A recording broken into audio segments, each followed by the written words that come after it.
ก็สมควรแก่เวลาทำวัดเย็นนิมนต์พระภิกษุสงฆ์เจริญพรแม่ชีโยคีทุกท่านนั่งคู่เข่ากราบพระรัตนตรัยพร้อมกันครับอัญชลี วันทาอภิวาทอัญชลี วันทาอภิวาทอัญชลี วันทาอภิวาทอัญชลี วันทาอัญชลีเปิดหนังสือมนต์พิธีเล่มสีเหลืองไปที่หน้า9 กล่าวคำบูชาพระรัตนตรัยพร้อมกันครับโยโสภะคะวาอะระหังสัมมาสัมพุทโธสวากขาโตเยนะภะคะวะตาธัมโมสุปฏิปันโนยัสสะภะคะวะโตสาวกสังโฆธัมมายังภะคะวันตังสะธัมมังสะสังฆังอิเมหิสักการะหิยะถาละหังอาโลปิเตหิอภิปูชยามะสาธุโนพันเตภะคะวะสุจิระปรินิพุตโตปิปัจฉิมาชนะตานุกัมปมานาสาอิเมสกการะทุกขตาปันนากาลภูเตปฏิคันหาตุอัมหากังทีคารตังหิตายะสุขายะอะระหังสัมมาสัมพุทโธภะคะวาพุทธังภะคะวันตังอภิวาเทมิสวากขาโตภะคะวะตาธัมโมธัมมังนามัสสามิสุปฏิปันโนภะคะวะโตสาวกสังโฆสังฆังนามามิหันธรรมยังพุทธสสะภะคะวะโตปุพพาคณมกาลันเจบาพุทธานุสตินยัญจักโลมาเสนะโมตัสสะภะ ภะ คะ คะ วะ วะ โต โต อะ อะ ระ ระ หะ หะ โต โต สัม สัม มา มา สั สั ม ม พุ พุ ท ท ธั ธั ส ส สะ สะ นะ นะ โม โม ตั ตั ส ส สะ สะ ภะ ภะ คะ คะ วะ วะ โต โต อะ อะ ระ ระ หะ หะ โต โต สั สั ม ม มา มา สั สั ม ม พุ พุ ท ท ธั ธั ส ส สะ สะ นะ นะ โม โม ตั ตั ส ส สะ สะ ภะ ภะ คะ คะ วะ วะ โต โต อะ อะ ระ ระ หะ หะ โต โต สั สั ม ม มา มา สั สั ม ม พุ พุ ท ท ธั ธั ส ส สะ สะ ตังโฆปนาภะคะวันตังเอวะกัลยาโนกิติสัทโธอะภุคโตอิติปิโสภะคะวะอะระหังสัมมาสัมพุทโธวิชชาจารณะสัมปันโนสุขโตโลกวิทูอนุตตโรปุริสธรรมสารติสัทธาเทวมนุษย์สานังพุทโธภะคะวาติหันธรรมยังพุทธาภิกิติงกโรมาเซพุทธวาลาหันตวรตาคุณาภิยุตโตสุทธาภิญาณกรุณาหิสัมมา คตโต โพเทสิโยสุชนะตังกามลังวาสุโลวันธามหังตมรณังศิรชาชิเนนทังพุทโธโยสัพพปานินังสารนังเขมมุตตมังปัฏฐมานุสติทานังวันดามิตังสิเรนะหังพุทธัสสะหัสสมิทาโสวาพุทโธ เมสามิเก สโร พุทโธทุกขัสสะคาตาจะวิทาตาจะหิตัสสะเม พุทธัสสะหังนิยาเทมิสริรันชีวิตันสิทังวันทันโตหังจริสามิพุทธัสเสวะสุโพธิตังนาทิเมสารนังอัญญังพุทโธเมสารนังวรังเอเตนะสัจจวัชเชนะวัฏไทยังสัตตุสาสเนพุทธังเมวันทมาเนนะยังปุญญังปัสสุตังอิทาสัพเพปิอันตรายาเมมะเหสุงปัสส ส เต เตชะสากาเยนะวาจาญาวาเจตัสสาวาพุทเทกุกัมมังปะกตังมะยายังพุทโธปฏิคันหาตัวจยันตังการันตะเลสังวริตุงวาพุทเทหันธรรมยังธรรมานุสตินะยังกะโรมาเซสวากาโตภะคะวะตาธัมโมสันทิติโก อากาลิ ลิ โก โกเอหิปัสสิโกโอปานายิโกปัจจัตตังเวทิตาโพวินยูหิติหันธรรมยังธรรมาปิติงกะโรมาเซสวากาตาตาทิคุณโยคาวาเสนะเสยโยโยมัคคปากะปริยัตติวิโมคคเพโตธัมโมกุโลกะปัตตนาตถาตาริธารีวันธามหังตมหรังวรธรรมเมตังธัมโมโย สัพพปานินังสารนังเขมมุตตมังทุติยานุสติทานังวันทามิตังสิเลนะหังธรรมัสสหัสสมิทาโสวาธัมโมเม สา มิกิสโรธัมโมทุกขัสสะกาตาจะวิทาตาจะหิตัสสะเม สาหังนิยยาเทมิ สริรันชีวิตันจิทัง วัน ทันโตหังจริสามิธรรมัสเสวะสุธรรมตังนัตถิเมสารนังอัญญังธัมโมเมสารนังวรังเอเต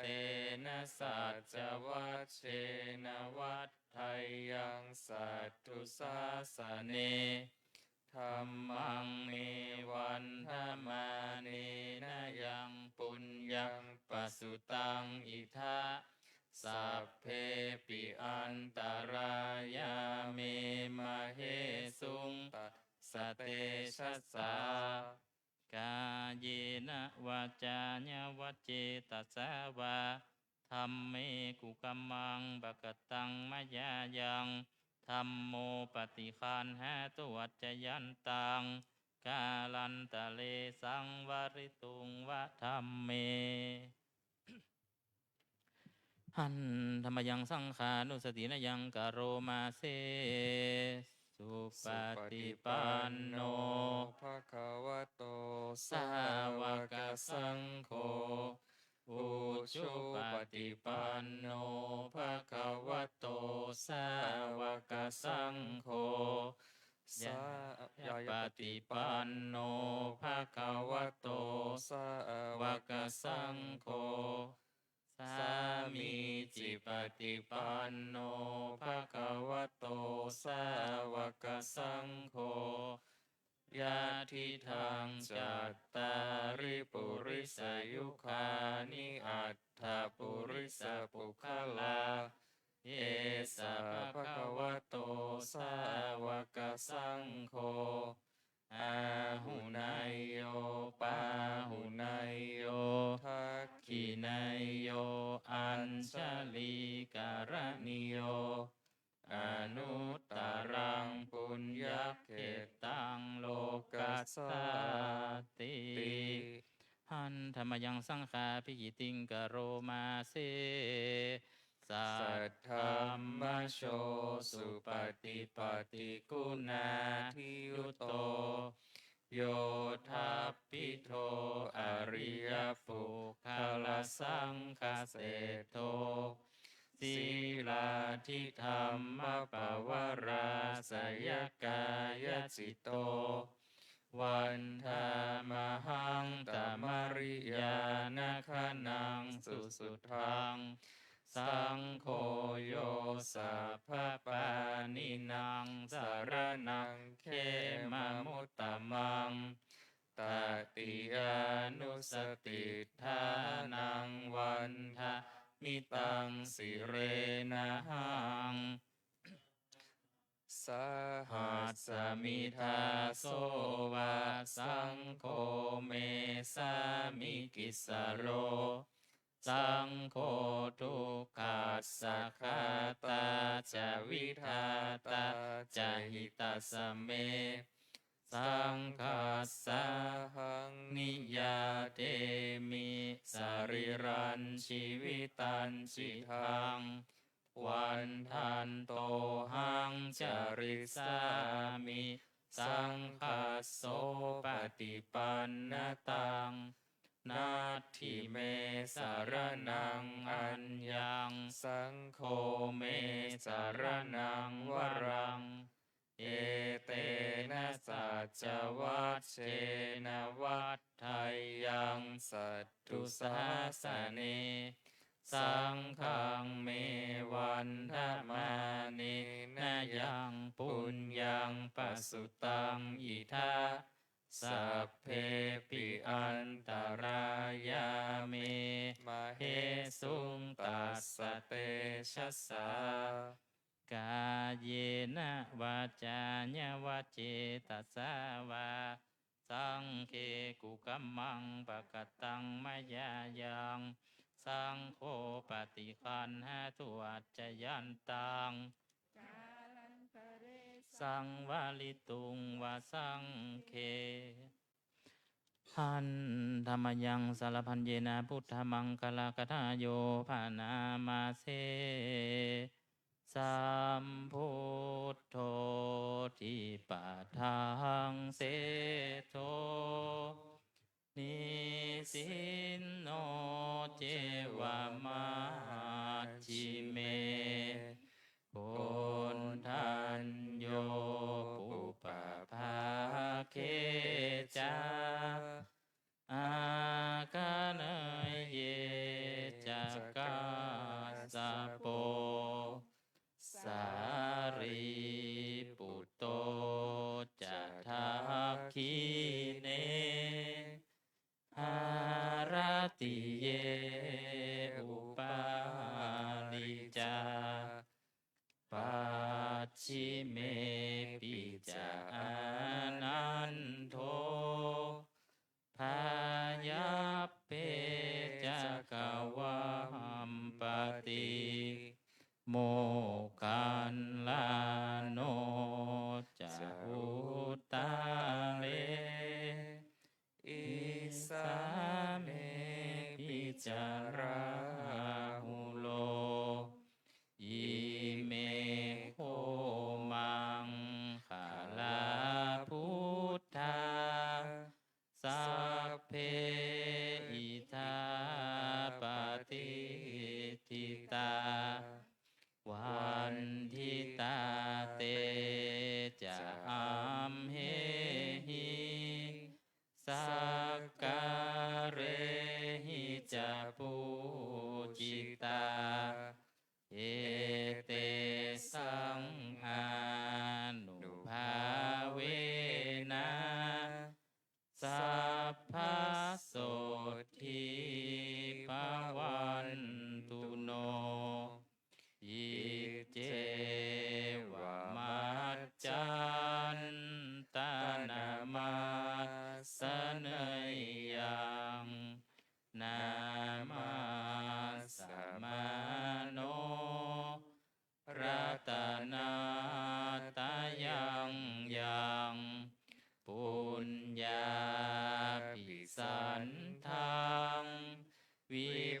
ลังอาราธังตัสสานุภาเวนะหะตันตรายโยเปิดไปหน้า26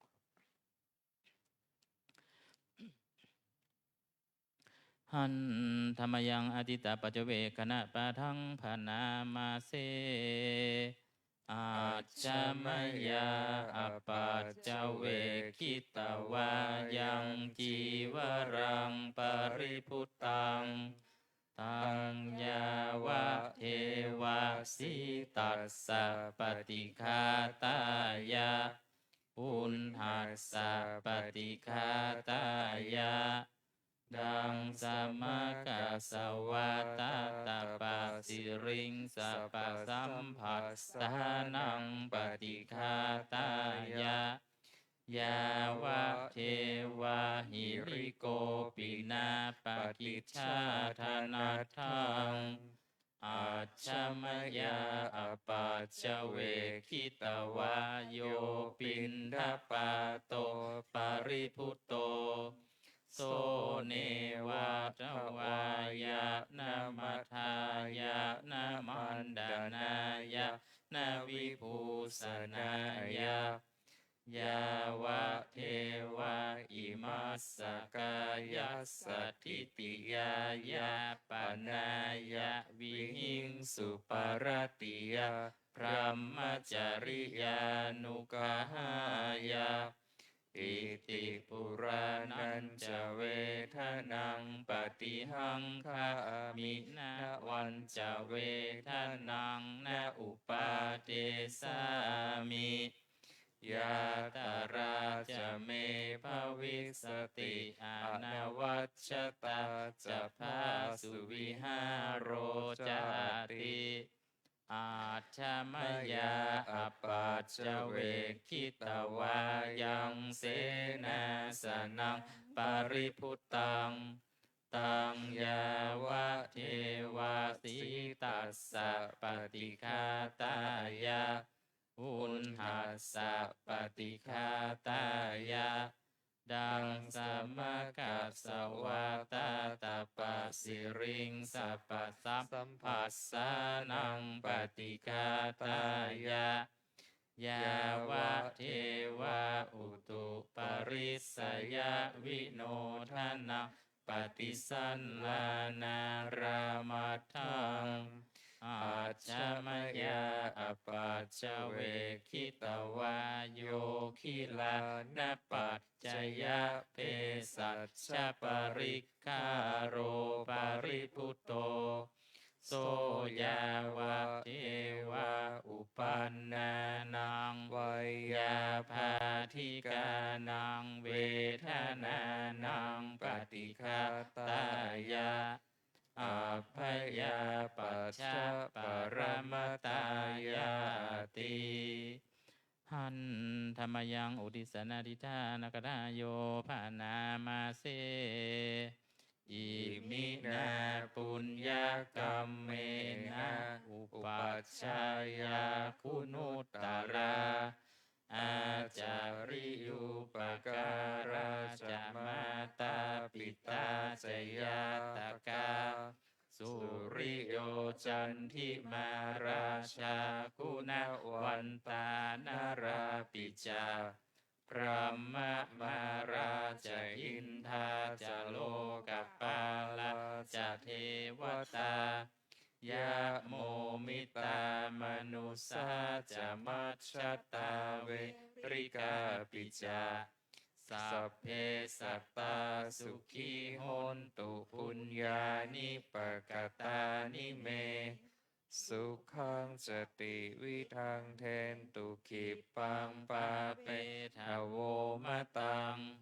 อิมินาปุญญกรรมเมนะอิมินาอุทิเสนะจาขิปะหังสุรเพเจวตันหุปาทานาเชชนังเยสันตาเนหินาธัมมายาวานิพานโตมะมัง นัสสันตุสัพพทาเยวะยัตถาชาโตภเวภเวอุชุจิตตังสติปัญญาสัลเลโควิริยัมหินามาราลพันตุโนกาสังกาตุนจาวิริเยสุเมพุทธาทิปวโรนาโทธัมโมนาโทวรุตตโม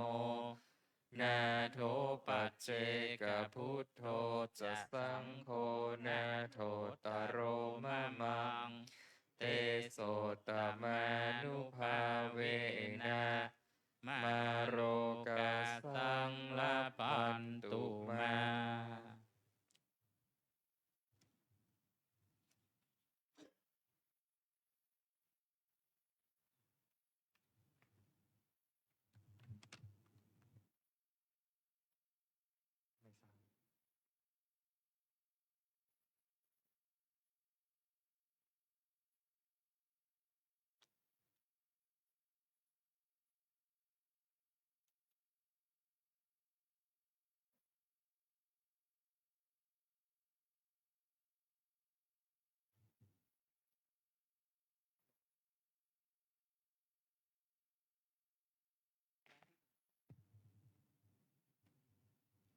เปิดหนังสือไปที่หน้า122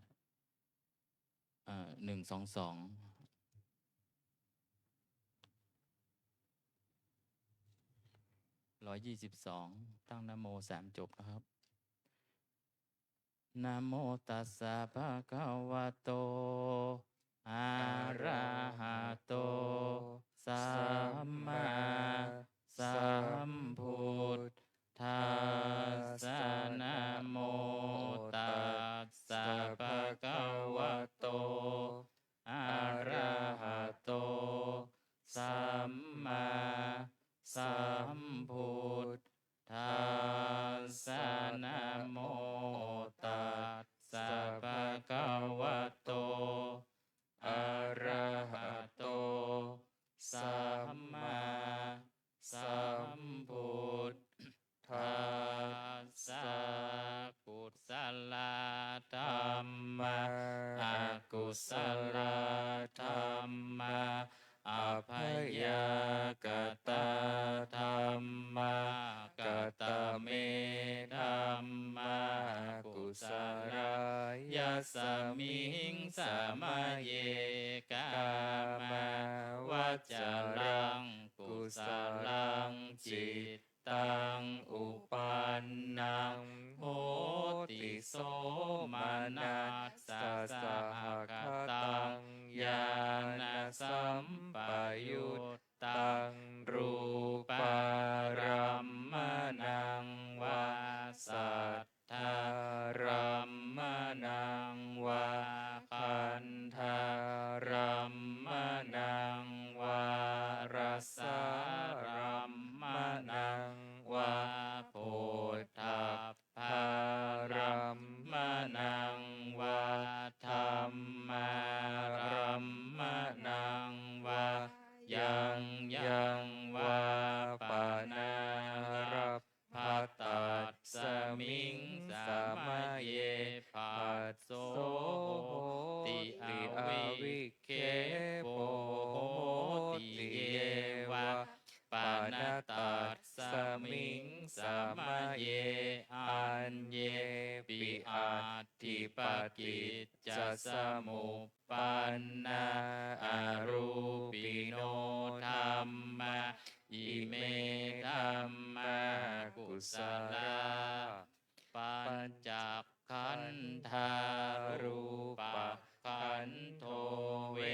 ทนาขันโทสัญญาขันโทสังขารักขันโทวิญญาณขันโทตัทธกตโมรูปะขันโทยังกินจิรูปังอาติ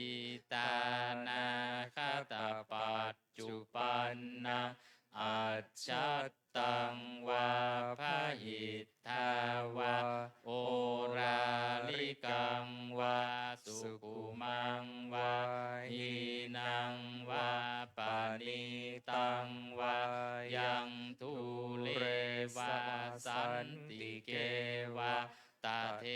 กัจฉังอภิสัญญูหิตาวะอภิสังขิปิตาวะอายังวุจจติรูปักขันโธสังฆาโหอาสังฆาโหสังฆาหิเตนะอาสังฆาหิตังอาสังฆาหิเตนะสังฆาหิตังสังฆาหิเตนะสังฆาหิตังอาสังฆาหิเตนะอาสังฆาหิตังสัมปโยโควิปโยโคสัมปยุตเตนะวิปยุตตังวิปยุตเตนะสัมปยุตตังอสังฆาหิตังชะปัญญาติโยขันธปัญญาติอายตนะปัญญาติธาตุปัญญาติสัจจะปัญญาติอินทาริยปัญญาติปุคละปัญญาติกิตตาวตาปุคลานังปุคละปัญญาติสัมมายวิมุตโต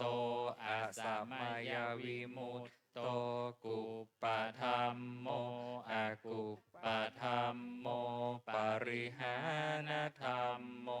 อปาริหานธัมโมเจตนาภาพโพอนุรักขานาภาพโพปุถุชโนโคตาระภูพายุปาระโตอาพายุปาระโตภาพาคามโนอาภาพาคามโนนิยโตอานิยโตปฏิปันนะโกภาเรติโตอะระหะอะระหัตตายะปฏิปันโนปุคโลอุปลาภติสัจจิกาทปรมัตเถนาติอามันตาโยสัจจิกาโทปรมัตโทตโตโสปุคโลอุปลาภติสัจจิกาทปรมัตเถนาตินะเหวังวัตตาเพอาชานาหินิคหังหันจิปุคโลอุปราภติสัจฉิกาทปรมัตเทนะเตนะวัตเรวัตตาเปโยสัจฉิกาโทปรมัตโทตโตโสปุคโลอุปราภติสัจฉิกาทปรมัตเทนาติมิจฉาเยเกจิกุสลธรรมาสัพเพเตกุสลมูลาเยวาปานากุสลมูลาสัพเพเตธรรมากุสลาเยเกจิกุสลธรรมาสัพเพเตกุสลมูเลนะเอกมูลาเยวาปานากุสลมูเรนะเอกมูราสัพเพเตธรรมกุสลาเหตุปัจจโยอารัมมณปัจจโยอธิปติปัจจโยอนันตรปัจจโยสมานันตรปัจจโยสหชาตปัจจโยอัญญมัญญปัจจโยนิสัยปัจจโยอุปนิสัยปัจจโยปุเรชาตปัจจโยปัจฉาชาตปัจจโยอาเส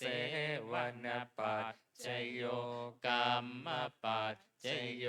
วิปากปัจจโยอาหารปัจ จโยอินทาริยปัจจโยชานะปัจจโยมัคคปัจจโยสัมปยุตตปัจจโยวิปยุตตปัจจโยอัตถิปัจจโยนาทิปัจจโยวิคตปัจจโยอวิคตปัจจโยอนิจจาวัตสังขาราอุปาทวยธรรมิโนอุปัชชิตวานิรุชชันติเตสังวุปัสสโมสุโขสัพเพสัตตามรันติจามาริงสุจามาริสเรตาเทวาหังมาริสามินาทิเมเอทัสสังสยโยอาจิรังวัตยังกายโยปัทวิงอธิเสสติชุดโธอเปตวิญญาโนนิรัตถังวกริงคลังกุศลธรรมาอากุศลธรรมาอัปยากตาธรรมาสุขายเวทนายสัมปยุตตาธรรมาสุขายเวทนายสัมปยุตตาธรรมาอาทุกขมสุขายเวทนายสัมปยุตตาธรรมาวิปากาธรรมาวิปากธรรมธรรมาเนววิปากานาวิปากธรรมธรรมาอุปาทินนุปาทานิยาธรรมาอนุปาทินนุปาทานิยาธรรมาอนุปาทินนานุปาทานิยาธรรมาสังกิริทาสังกิเรสิกาธรรมาอสังกิริทาสังกิเรสิกาธรรมาอสังกิริทาสังกิเรสิกาธรรมาสวิตากะสวิจาราธรรมาอวิตากะวิจารมัตตาธรรมาอวิตากะวิจาราธรรมาปิติสหคตาธรรมาสุขสหคตาธรรมาอุเบกขาสหคตาธรรมาทัสสะเนนะปะหาตาภาธรรมาภาวนายปะหาตาภาธรรมาเนวัฏทัสสะเนนะนะภาวนายปะหาตาภาธรรมาทัสสะเนนะปะหาตาภาเหตุกาธรรมาภาวนายปะหาตาภาเหตุกาธรรมาเนวัฏทัสสะเนนะนะภาวนายปะหาตาภาเหตุกาธรรมาอาจายคามิโนธรรมาอปัจจยคามิโนธรรมาเน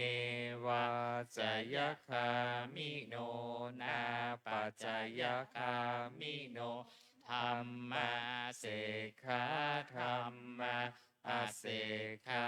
ธรรมาเนวเสกขานาเสกขาธรรมาปริตตาธรรมามหาคตาธรรมอัปปมานาธรรมปริตตารัมมนาธรรมมหาคตารัมมนาธรรม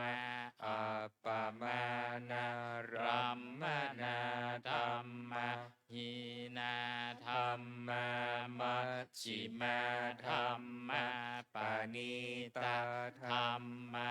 มิจฉาตานิยตาธรรมะสัมมาตานิยตาธรรมะอนิยตาธรรมะมัคคา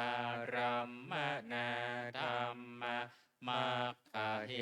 ตุกาธรรมะมัคคาธิปติโนธรรมะอุปันนาธรรมะ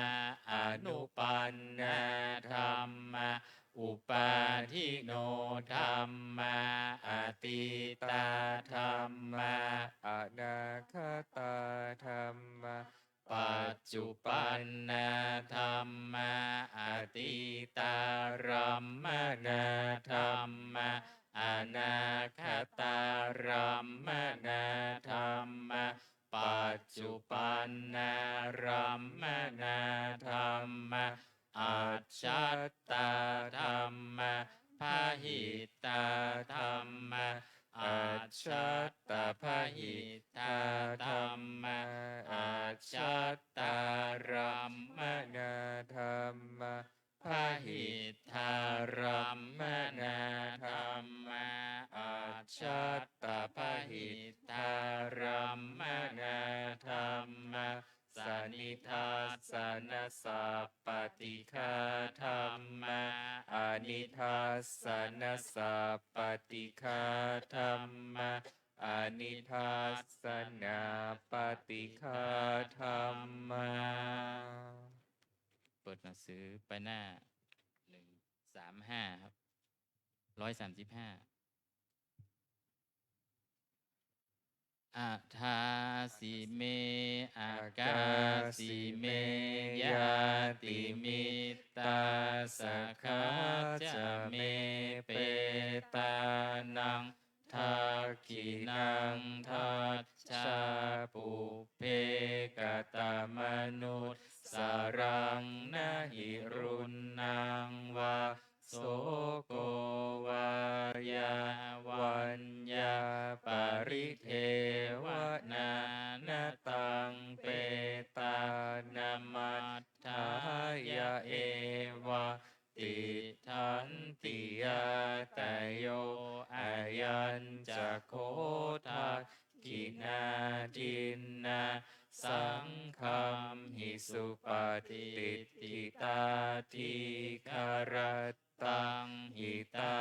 ยัสสัทธานาโสอุปการปฏิโสยาติธรรมโมจะอายังนิทัสสิโตเปตานปูชาจะกตาอุลาราภรัญจะภิกขุ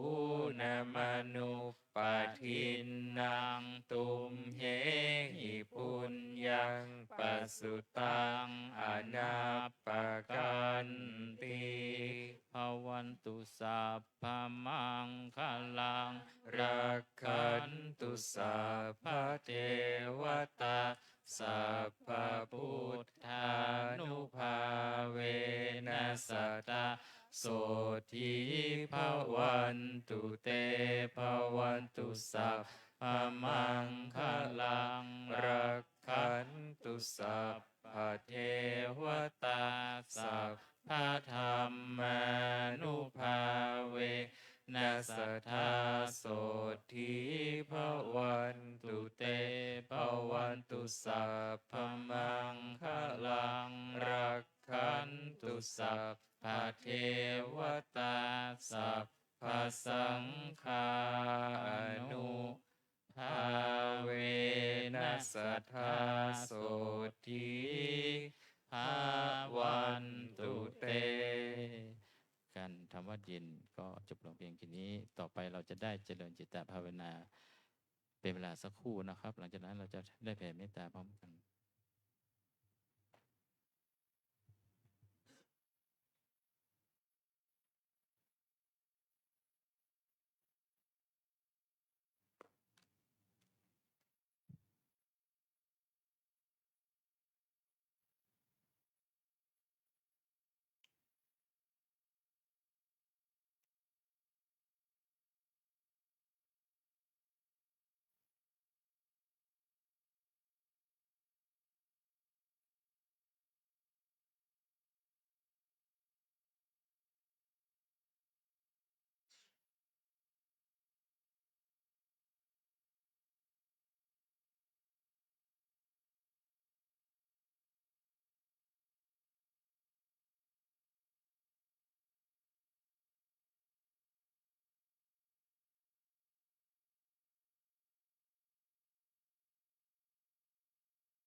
สมควรแก่เวลา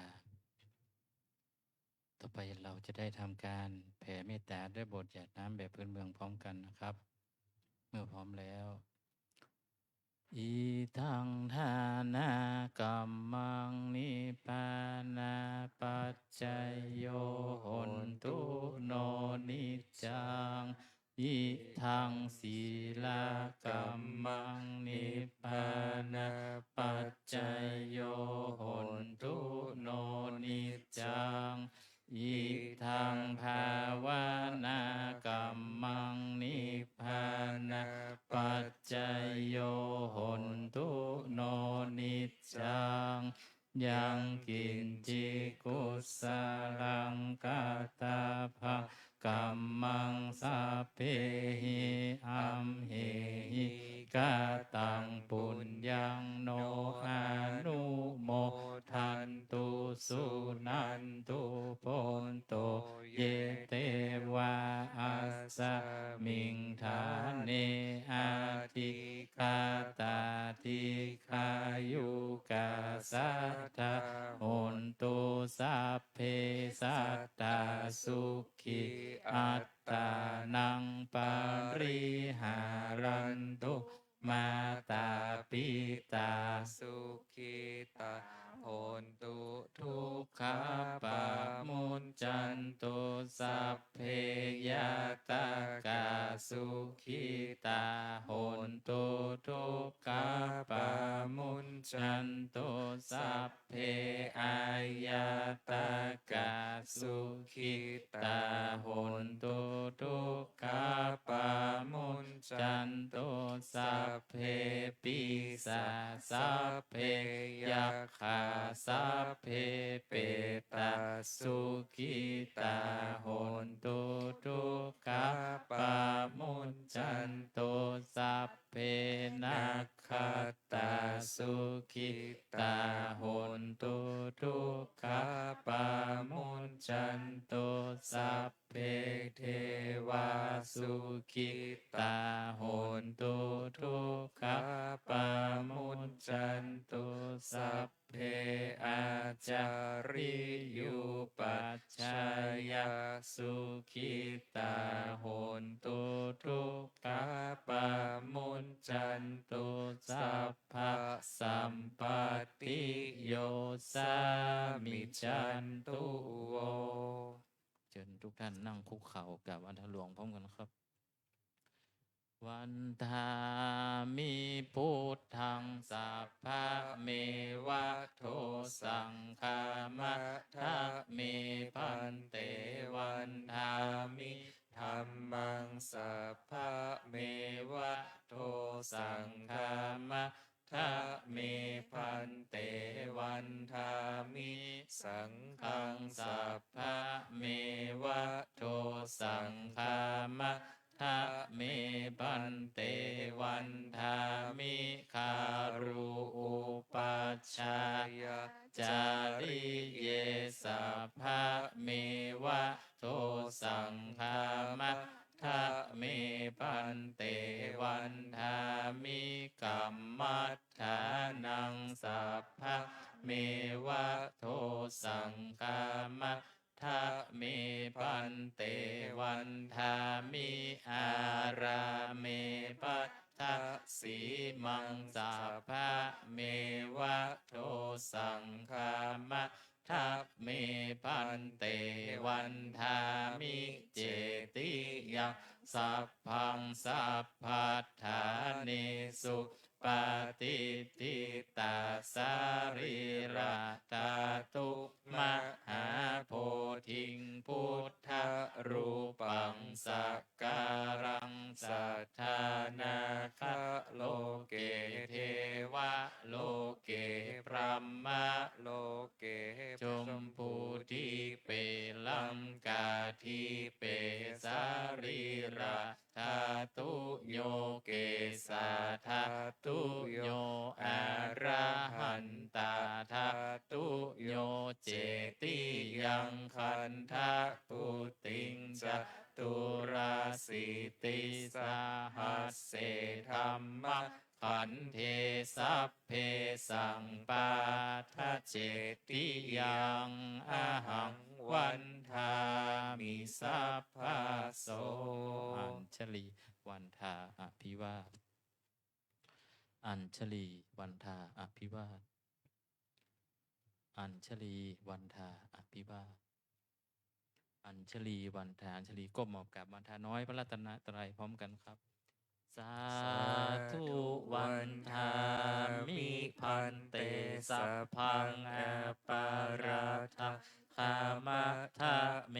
พันเตมายังกตังปุญญังสามินาอนุโมทิตพังสามินากตังปุญญังไมหังทาตัพพังสาธุสาธุอนุโมทามิอัญชลีวันทาอภิวาทอัญชลีวันทาอภิวาทอัญชลีวันทาอภิวาทอัญชลีวันทาอัญชลีนิมนต์พระสุสงฆ์กราบพระมหาเถระพระครูอินจันทร์กันโตปัสโสพระสงฆ์กราบก่อนนะครับ อัญชลีวันทาอภิวาทอัญชลีวันทาอภิวาทอัญชลีวันทาอภิวาทอัญชลีวันทาอัญชลีนิมนต์สามเณรเรียนเชิญแม่ชีโยคีทุกท่านน้อมกราบพระอาจารย์พร้อมกันค่ะ อัญชลีวันทาอภิวาทอัญชลีวันทาอภิวาทอัญชลีวันทาอภิวาทอัญชลีวันทาอัญชลี จัตตารโอธรรมวัฏันติอายุวันโนสุขังพระลัง สาธุสาธุสาธุ